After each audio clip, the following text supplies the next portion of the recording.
এবারে নজর রাখবো বাগনানের দিকে। বাগনান স্টেশনে কি ঘটেছে আপনাদের জানাবো। বাগনান স্টেশনে এসইউসিআই এর প্রতিবাদ মিছিল, সেই চিত্র আপনাদের দেখাচ্ছি।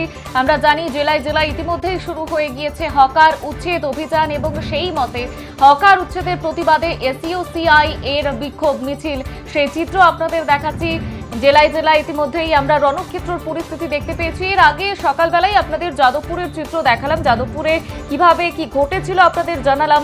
গভীর রাতে হকার উচ্ছেদকে কেন্দ্র করে রণক্ষেত্রের চেহারা নিয়েছিল যাদবপুর স্টেশন চত্বর। তবে এই মুহূর্তে দেখাচ্ছি বাগনানের চিত্র। প্রত্যেকটা রেলওয়ে স্টেশনে একই চিত্র ধরা পড়ছে, কোথাও দেখা যাচ্ছে হকারদের উচ্ছেদ করা হচ্ছে। তবে বামকর্মী সমর্থকদের তরফে, বাম এবং কংগ্রেসের কর্মী সমর্থকদের তরফে একটাই অভিযোগ বারবার করা হচ্ছে, পুনর্বাসন না দিয়ে কোনোভাবেই হকার উচ্ছেদ নয়। আর সেই বিষয়টাকেই সামনে রেখে এদিন অর্থাৎ সোমবার সন্ধ্যের পরে দেখা গেল বাগনান স্টেশনে একেবারে রীতিমতো হুলস্থুল কাণ্ড। সেখানে এসইউসিআই এর তরফ থেকে একটি প্রতিবাদ কর্মসূচির আয়োজন করা হয়েছিল। বেশ কয়েকজন কর্মী সমর্থক সেখানে উপস্থিত ছিলেন এবং এসইউসিআই এর এই বিক্ষোভ মিছিলে উপস্থিত হয়েছিলেন স্থানীয় মানুষ থেকে শুরু করে এসইউসিআই এর সদস্যরা।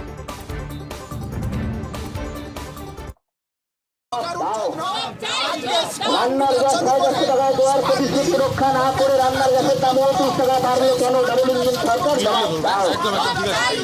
এই প্রতিবাদে দুর্বার গণ আন্দোলন গড়ে তুলুন।